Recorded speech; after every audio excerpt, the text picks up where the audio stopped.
السلام علیکم ورحمۃ اللہ وبرکاتہ۔ فرشتوں کا گیت علامہ اقبال کی ایک نظم کے ساتھ میں ادھر موجود ہوں، اور بڑا اچھا عنوان دیا علامہ اقبال نے اس نظم کو، فرشتوں کا گیت۔ فرشتے پاکیزہ ہوتے ہیں اسی طرح فرشتے پاکیزہ جو ہوتی ہیں، جو شخصیات ہستیاں، ان سے ایک اچھی ہی بات ان کے منہ سے نکلتی ہے۔ یہ اقبال نے، علامہ محمد اقبال نے اس نظم میں فرشتوں کا گیت کے نام سے، اور اگر میں پوری علامہ اقبال کی شاعری کا احاطہ کروں تو علامہ اقبال کا پوری شاعری کو اگر مسخ کر مثلا اس کو حذف ہو جائے یا دنیا سے ختم ہو جائے، مگر یہ اگر ایک نظم موجود رہے تو میں کہتا ہوں علامہ اقبال کی شاعری کا مقصد فوت نہیں ہوتا، کیونکہ علامہ اقبال کی تمام شاعری اس نظم میں جو موجودہ مفہوم ہے اس میں گرد گھومتی ہے، اور علامہ اقبال کے آخری شعر جو اس نظم کا ہے، اور اس نظم کو تمام کو اگر ایک شعر میں قید کرنا تو وہ آخری شعر اس کا ہوگا۔ تو لہٰذا میں اس کو پڑھوں گا تو عقل ہے بے زمام بھی، عشق ہے بے مقام بھی، ناش گر ازل تیرا نقش ہے نہ تمام بھی۔ علامہ اقبال اس نظم میں کے پہلے شعر میں جو بیان کر رہے ہیں کہ عقل جو ہے نا وہ بے لگام ہے، عقل یار ہے سو بیس بنا لیتی ہے، عقل یار ہے، عقل نے یاری مکاری سکھا دی کہ کم عقل جو ہوتے ہیں ان کو بیوقوف بناؤ اور مفاد حاصل، یہ عقل کا تصور ہے۔ عشق ہے بے مقام ابھی، علامہ اقبال فرماتے ہیں کہ عشق بے مقام ہو گیا، عشق کو مقام نہیں مل سکا۔ اس کی وجہ کیا ہے یہ اگلے اشعار میں بیان کروں گا، عشق بے مقام کیوں۔ اور نقش گر ازل تیرا نقش ہے نا تمام ابھی، اور خالق کائنات سے کہتے ہیں کہ جب عشق ہی نہیں رہے گا، عشق کا خاتمہ ہو جائے گا، تو اے خالق کائنات تیرا نقش جو ہے نا، تیرا عکس دنیا میں نظر نہیں آئے گا۔ اللہ کا ہاتھ ہے بندہ مومن کا ہاتھ، علامہ اقبال یہ بھی فرماتے ہیں، تو تیرا نقش نظر نہیں آئے گا، کیونکہ عشق جو ہوتا ہے، میں جیسے عشق کی اکثر میں ڈیفینیشن کوٹ کرتا ہوں کہ عشق جو ہوتا ہے نا وہ پاکیزہ ہستیوں میں حلول کرتا ہے، اور عشق گلی گلی کوچا کوچا ملکوں ملکوں ریگستانوں صحراؤں کا سفر کرتا ہوا پاکیزہ شخصیات میں حلول کر دیتا ہے، اور انسان میں جذب و مستی کی کیفیات پیدا ہوتی ہیں، وہ کیفیات جو صوفیہ کا اثاثہ ہوتی ہیں۔ پھر اسی جذب و مستی میں صوفیہ اعظام کی جو ہے نا وہ کائنات کی تسخیر کے لیے نکلتے ہیں، وہی جذب و مستیاں ان کو ایک وہ شوخیاں پیدا کرتی ہیں، اور رمزیں ہیں عشق و محبت کی گستاخی و بے باکی، اس طرح کا بھی علامہ اقبال نے فرمایا ہے۔ جذب و مستی کے متعلق میں نے آپ کی ویڈیو میں بتایا۔ تو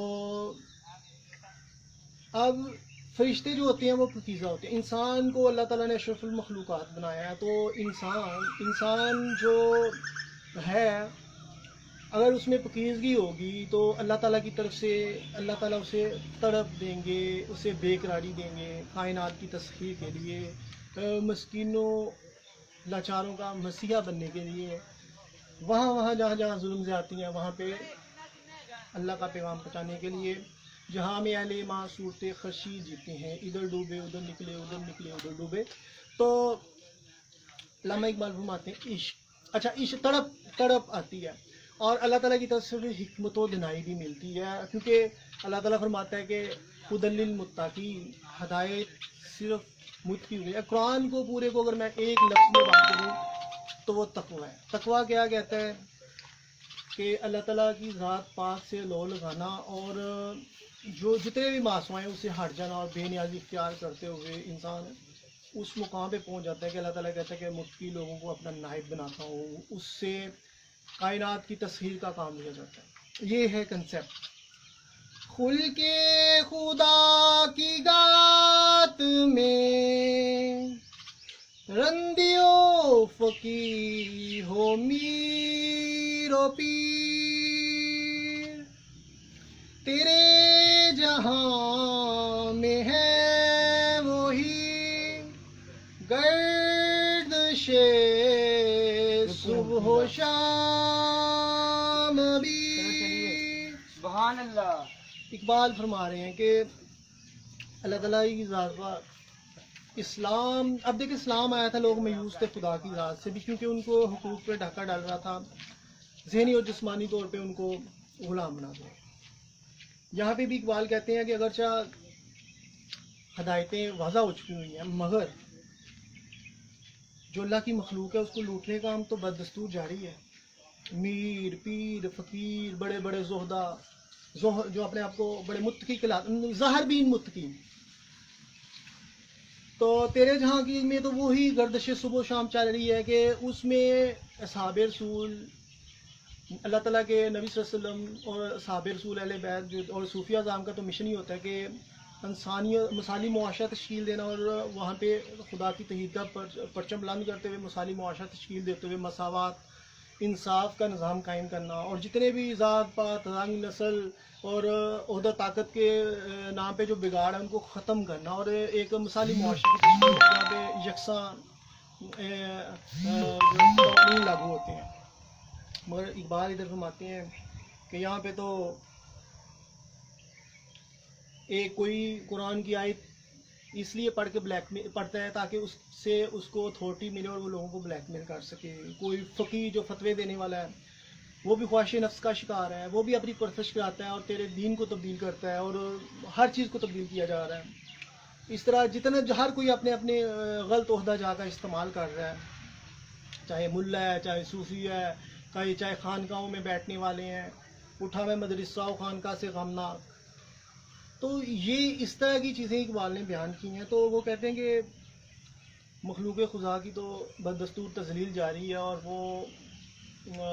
تجھ سے دور ہوتے جا رہے ہیں، تیری ذات سے مایوس ہوتے جا رہے ہیں. تو یہ ذکر، یہ نیم شبی، یہ مراقبے، یہ سرور، تیری خودی کے نگہباں نہیں تو کچھ بھی نہیں. یہاں بھی اقبال یہی فرما رہے ہیں کہ تو اگرچہ بڑا اپنے آپ میں ذکر کرنے والا بنا ہوا ہے، راتوں کو جا کے ذکر کرتا ہے، آدھی آدھی رات کو مراقبے کرتا ہے اور بڑا سمجھتا ہے کہ تو بڑا ایک صوفی درویش بن جائے گا، جبکہ تو ہوس کا شکار ہے، تیرے دل میں پاکیزگی نہیں ہے، تو متقی نہیں ہے، اور تیرے میں تقوی نہ ہونے کی وجہ سے تیری عبادات بھی تجھے کوئی فائدہ نہیں دے رہی. تیری لا علمی نے رکھ لی لاج تیری لا علمی نے رکھ لی تیری لاج، عالم فاضل بیچ کھا رہے ہیں دین و ایمان اپنا. تو اقبال یہاں فرماتے ہیں کہ اگر کوئی انسان بڑا ایک نالج رکھتا ہے مگر اس کا نالج یہی ہے کہ مخلوق خدا کی کو بیوقوف بنایا جائے اور اپنے لیے آسائشیں پیدا کی جائیں، تو اس سے وہ جاہل بہتر ہے جس کو کوئی نالج نہیں ہے مگر وہ کسی کو نقصان نہیں پہنچاتا، وہ کائنات کی بہتری کے لیے کوشاں ہوتا ہے. تیرے امیر مال مست، تیرے فقیر حال مست، بندہ ہے کوچ اگر دبی، خواجہ بلند و بام بھی. اقبال کہتے ہیں کہ تیرے جو امیر ہیں نا وہ اپنی دولت کے نشے میں چور ہیں اور تیری خدائی میں بغاوت کا اعلان کیے ہوئے ہیں، اور تیرے فقیر جو ہے نا وہ اپنے حال میں مست ہیں. وہ کہتے ہیں کہ ظاہر بین فقرا کی بات ہو رہی ہے، اپنے حال میں مست ہیں، یعنی کہ وہ جو اپنی معنی سے خود ساختہ جو انہوں نے تاری کی ہوئی ہے. تو وہ کہتے ہیں اس میں کیا آتا ہے کہ بادشاہوں کے درباروں میں جانا، ان کو اپنی زہد و تقوی کا اثر و سوق پیدا کر کے ان سے مفادات سمیٹنے، اور وقت کے حکمران جو ہیں ان سے پرمٹ لیتے ہیں کہ یہ this one is the very good personality, اور وہ اس طرح چوہے بلی کا کھیل جاری ہے. اقبال کہتے ہیں کہ یہ دونوں چیزیں قوموں کے لیے نقصان دہ ہیں. اور بندہ ہے ٹوٹا بہت ابھی مخلوق خدا جو ہے نا وہ ابھی بھی در بدر پھر رہی ہے خواجہ بلان. اور جو امیر ہیں ان کے ناز و نخرے بدستور قائم ہیں، اور وہ انہوں نے تیرے سے بغاوت کی ہوئی ہے، وہ مخلوق خدا کے لیے کچھ بھی بہتر سوچ نہیں رہے. تو خواجہ معین الدین چشتی، اب خواجہ بٹوں کی ذات بھی ہے. خواجہ معین الدین چشتی اجمیری رحمۃ اللہ علیہ، خواجگی سے مراد سرداری بھی ہوتا ہے، امورت بھی ہوتا ہے، اور ایک خواجہ سرا بھی ہوتے ہیں، ان کو خواجہ سرا بولا جاتا ہے. تو لہٰذا یہ خواجگی کا لفظ بڑے مختلف جگہوں پہ استعمال ہوا ہے. ادھر اقبال نے خواجہ کا لفظ استعمال کیا ہے عمارت کے معنوں میں، نہ کہ وہ خواجہ جو جیسے خواجہ معین الدین چشتی یا کوئی ذات اس سے ہٹ کے استعمال کیا. وہاں پہ بھی وہ اپنی سرداری دکھانے کے لیے یہ رتبہ استعمال کرتے ہوں گے ذات بات میں بھی. تو دانش و دین و علم و فن بندگی حواس تمام عشق گرائے کشائے کا فیض نہیں عام بھی. اقبال فرماتے ہیں کہ جب چاہے کوئی مذہبی رہنما ہے، کوئی حکمت و دنائی والی شخصیت ہے، علم والی، یا کسی کے پاس فن ہے، جیسے آج کل کے مثلا قوالی کا فن آ جانا، نعت خواں حضرات آ جانا، یا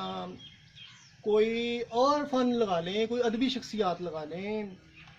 ان سب کا جو کام یہی ہے کہ اپنے لیے مفادت سمیٹنا اور اپنی خواہش نفس کا سامان پیدا کرنا. ان میں حقیقی یہ نہیں ہے کہ تیری رضا کے لیے کوئی کام کر رہا ہے، بلکہ یہ نہیں ہے، وہ اپنی مقصدیت سے ہٹے ہوئے ہیں. تو اگر جب مقصدیت فوت ہو جاتی ہے، اور عشق جو ہوتا ہے نا وہ تو مجھے عشق کے پر لگا کر اڑا، میری خاک جگنو نہ کر اڑا. اقبال اپنی شاعری میں عشق کے مفہوم کو مختلف پیرائی میں بیان کرتے ہیں. یہ آخری شعر میں عشق کا مفہوم قید کرتے ہیں اقبال کہ عشق کا مقصد کیا ہے. خالی عشق کرنے سے عشق نہیں ہوتا، بلکہ عشق تو کردار کی اس خوبصورتی کا نام ہے کہ جہاں پہ خالق کائنات آپ کو دوستی کی سند دیتا ہے کہ یہ میرا ولی ہے، یہ میرا دوست ہے، اور پھر اپنی کائنات کی تسخیر کا ذمہ اس کے سپرد کر دیتا ہے، اور خدائی مدد بھی اس کے اترتی ہے، اور پھر وہ اللہ تعالیٰ کی دی ہوئی طاقتوں کو استعمال کرتے ہوئے کائنات کی بہتری کے لیے کاوشیں کرتا ہے. جیسے خواجہ معین الدین چشتی، نظام الدین اولیاء رحمۃ اللہ علیہ، بہاؤالدین ذکریہ ملتانی، داتا صاحب رحمۃ اللہ علیہ، لال شہباز قلندر، بہت سارے صوفیہ اعظام دیکھیں. اب اقبال کا پیغام جو دیکھ لیں، وہ بھی ایک انسانیت کے حوالے سے دیکھا جائے کہ انسانی کردار کو پہلے وہ جھنجھوڑتے ہیں، پھر اس میں کردار کی مستی پیدا کرتے ہوئے اسے کائنات کی تسخیر کے لیے بڑھنے کا وہ جو اقبال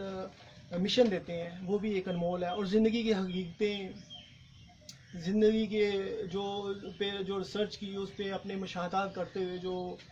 انہوں نے اقبال نے پیغام دیا ہے کہ آپ کے لیے تو منزلوں کا تعین کر دیے، اب آپ میں ہمت ہو، اگر آپ شہین آشیانہ نہیں بناتا، ہے دونوں کی جہاں اسی جہاں، ہے دونوں کی پرواز اسی جہاں میں، شہین کا جہاں اور ہے، کرگس کا جہاں اور ہے. تو اقبال کہتے ہیں کہ اگر تم محنت سخت جان ہو، مشکلات برداشت کرنے والے ہو، وہ بلند پروازی ہے تمہارے میں، اور تم آشیانہ بنانے والے نہیں ہو، تو یقیناً تو اپنے اس مقصد کو پالے گا جس کے لیے اللہ تعالیٰ نے تمہیں پیدا کیا ہے. جوہر زندگی ہے عشق، جوہر عشق ہے خودی، آہ کہ ہے یہ تیغ تیز پردگی نیام بھی. اقبال فرماتے ہیں کہ زندگی کا جوہر جو ہے وہ عشق ہے، کہ بندہ اس قدر پکیزگی کے اور اخلاق کے مقام پہ فائز ہو کہ عشق اس میں حلول کر جائے. اور جب اس میں عشق حلول کرے گا تو پھر کہتے ہیں کہ اب عشق کے لیے، عاشق کے لیے ضروری ہے کہ اپنی جو جذب و مستی کی کیفیات جو اللہ تعالیٰ نے عطا کی ہیں اس کو اس کی حفاظت کرتے ہوئے انسان خود ہی کے مقام پہ فائز ہو. جیسے میں نے کہا کہ اللہ کے دوستی کا جو ہے، اور خدا بندے سے خود پوچھے بتا تیری رضا کیا ہے. اللہ پھر اپنی جو خصوصی عنایات اس پہ کرتے ہیں، رحمتیں برستی ہیں، اور فرشتے بھی مرد مومن کی بارگاہ میں حکم کی بجاوری کے لیے بیٹھے ہوتے ہیں، کھڑے ہوتے ہیں، تشریف فرما ہوتے ہیں. تو صوفیہ اعظام اسی وجہ سے ہر مقام پہ کامیاب ٹھہرتے ہیں کہ اللہ کی مدد ان کے ساتھ ہوتی ہیں. وہ آج کے ظاہر بین بلند بانگ دعوے کرنے والے ہوس کے شکار کم عقل صوفیہ کی بات نہیں کر رہا، کم عقل علماء کی بات نہیں کر رہا، جنہوں نے توبہ کے نام پہ گناہوں کے پرمٹ دیے ہوئے ہیں، جنہوں نے خدا کے دوری کو نزدیکی تصور کرتے ہیں اور اپنے بھٹکنے کو ہدایت تصور کرتے ہیں. اگر بھروسہ کر نہیں سکتے غلاموں کی بصیرت پر، دنیا میں ہے فقط مرد ہور کی آنکھ دینا. اگر اقبال کی نظر سے کوئی دیکھے تو انہیں پتہ چلے کہ انہیں کیا نکال سکتے. تو علامہ اقبال فرماتے ہیں کہ نام عید نہیں ہونا چاہیے. حسین و رات ہے دھندلا سا ستارہ تو ہے، زمانے میں کشتی حق کا سہارا تو ہے. علامہ اقبال ایک جگہ بات میں فرماتا ہے کہ وہ اگر خود نگر ہو، خود گرو، خود بھیڑ، خودی، یہ بھی ممکن ہے کہ تو موت سے بھی بچ سکے. علامہ اقبال فرماتے ہیں کہ یہ دور اپنے ابراہیم کی تلاش میں ہے. ابراہیم کو آگ میں ڈال دیا گیا، لوگوں کے دور تبدیل ہو گیا، لوگوں نے خدا سے منہ موڑ لیا. اقبال فرماتے آج اقبال کو بھی کافر کہا گیا، اقبال کو بھی بٹکا لوگوں نے، ظاہر بین ملا نے کہا. اس وقت تو چلو ادبی شخصیات بہت زیادہ تھی. آج اقبال کو صرف داد لینے کے لیے پڑھا جاتا ہے، اور وہ بھی جو اقبالیات کے نام پہ کام کرنے والے ادارے ہیں، وہ ان میں بھی اقبالیات کی روح نظر نہیں آتی، کیونکہ وہ بھی حوث کا شکار نظر آتے ہیں. کسی کی شخصیت کو استعمال کر کے اپنے لیے عزت و جاہ استعمال کرنا، یہ ایک گھٹیا انسانوں کی سوچ ہوتی ہے. جیسے اقبال کو استعمال کرنا، جیسے آپ اللہ کے دین کو اس لیے استعمال کرو کہ آپ اپنے لیے ذاتی مفادات سمیٹو اور لوگوں کو بھٹکاؤ، اور اس سے انسانیت کی فلاح کا مقصد نہ ہو یا کسی کی اصلاح کا مقصد نہ ہو، تو ایسے لوگوں کے لیے بھی ہلاکت اللہ تعالیٰ لکھے گا، کیونکہ وہ دکھاوا کرتے ہیں، رایہ کاری کرتے ہیں. تو ہے وہی تیرے زمانے کا امام برحق جو تجھے حاضر و مجوز سے بیزار کرے. علامہ اقبال فرما رہے ہیں ایک طرف ابراہیم کو دنیا کے ابراہیم کو بتا رہے ہیں کہ آگ روشن کی جا رہی ہے، دوسری طرف فرما رہے ہیں کہ وہی زمانے کا ہے امام برحق کہ جو تجھے حاضر و مجوز سے بیزار ہے. کیونکہ دنیا تبدیل ہوتی ہے، دنیا ریورس گیئر لگاتی ہے. شیطانی جب خدا کے نائب کا تصور ہو سکتا ہے، شیطانی قوتیں ہیوی ہوتی ہیں، وہ نظام کائنات کو ہولڈ کرنے کے لیے اس میں تبدیلیاں کرتی ہیں، تاکہ وہ فاقہ کش مسلم جو کہ ڈرتا نہیں ذرا، روح محمد اس کے بدن سے نکال دو، تاکہ اس میں تقوی، اس میں اخلاق و کردار کی جذب و مستی نکال دو، اخلاق و کردار نکال دو، تاکہ وہ ایک چلتی پھرتی بے جان لاش ہو، اور وہ پھر طاغوتی طاقتوں کے سامنے نہ آئے. جب فرعون ہوتا ہے تو موسیٰ بھی اللہ تعالیٰ پیدا فرماتے ہیں اور قوم کو نجات دلاتے ہیں. تو اگر قوت فرعون کی در پردہ مریب، قوم کے حق میں لعنت ہے وہ کلیم الہی. اگر فرعون ہی اگر موسیٰ ہی فرعون سے ساز باز کر لے گا اور وہ قوم کو نجات نہیں دلائے گا. تو علامہ اقبال فرماتے ہیں کہ وہ موسیٰ جس کو اللہ تعالیٰ نے یہ پیغام دے کے بھیجا تھا کہ انسانیت کی فلاح کے لیے کرو وہ کام اور اس کو نجات دو کس سے؟ ظلم و زیادتیوں سے، اور ان کا تعلق اللہ تعالیٰ سے جوڑو، اور وہی کسی سے مرعوب ہو جائے گا. سینہ افلاک سے اٹھتی ہے آہ درد جب مرد حق ہوتا ہے مرعوب میر و سلطان. جب وہ خدا کے پیغام کو اس لیے نہیں صحیح معنوں میں اگر وضع کر سکتا کہ مجھے میرے مفادات کا کٹ لگے گا، مجھے مشکلات کا سامنا کرنا پڑے گا، تو پھر یقیناً اس کا نام کیا ہے، وہ خدائی پیغامات جو ہے وہ پھیلتا نہیں ہے، پھر خدا کی مدد بھی نہیں ہوتی.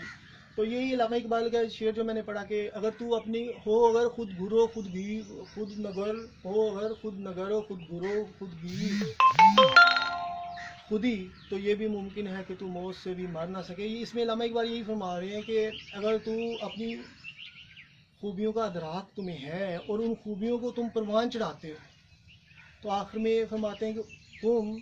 تم اس کی حفاظت بھی کرو. کیونکہ ایک وقت آئے گا لوگ تمہاری طرف رجوع کریں گے، اللہ تمہیں عزت سے نوازے گا، تو تم اپنے آپ کا ضمیر کا سودا نہ کر لینا، ورنہ پھر تم بٹک جاؤ گے. تو اگر تم اس مقام پہ اگر ڈٹے رہو گے تو تمہیں سلطانی اور حکمرانی ملے گی. یہ علامہ اقبال سرکار صلی اللہ علیہ وسلم کی زندگی کو مد نظر رکھتے ہوئے بھی لکھتے ہیں. جیسا کہ کفار مشکین نے بھی سرکار کو آفرز کروائی تھی کہ ہمارے بتوں کو برا نہ کہو، تمہیں یہ آپشن دیتے ہیں. تو اور جب چرچا پھیل گیا تھا سرکار صلی اللہ علیہ وسلم کا ہر طرف، اور لوگ جو پریشان تھے کہ ہمارا تو دین ختم ہونے جا رہا ہے، تو ایسے میں ان چیزوں کو جھٹلایا جاتا ہے، جو بھی آپشن ہوتی ہیں، جو بھی آفرز ملتی ہیں، کیونکہ حق کے مقابلے میں یہ ساری ہیج ہوتی ہے. تو علامہ اقبال کی شاعری تمام شاعری جو ہے وہ اسی لیے ہے کہ انسان مسلمان ایک چراغ کی مانند اس کے کردار کی روشنی جو ہے نا وہ پوری دنیا میں پھیل جائے، اور وہ اللہ تعالیٰ کی توحید کا پیغام پھیلاتے ہوئے انسان کو انسانیت کے مقام پہ فائز کر سکے، اور اس میں ذاتی خواہشات کا دخل نہ ہو، اس میں کسی قسم کا خوف نہ ہو، اس میں حقیقی معنوں میں خدا کے احکامات قربان چڑھانے کی صلاحیت. اور بدقسمتی کی بات یہ ہے آج ہمارے معاشرے میں انسانیت کی تذلیل ہے، ہائے روٹی کے دعوے ہیں، ہائے روٹی کی آہیں ہیں، سسکیاں ہیں. وہی جو اقبال نے اس نظم میں لکھا وہی سب کچھ ہے،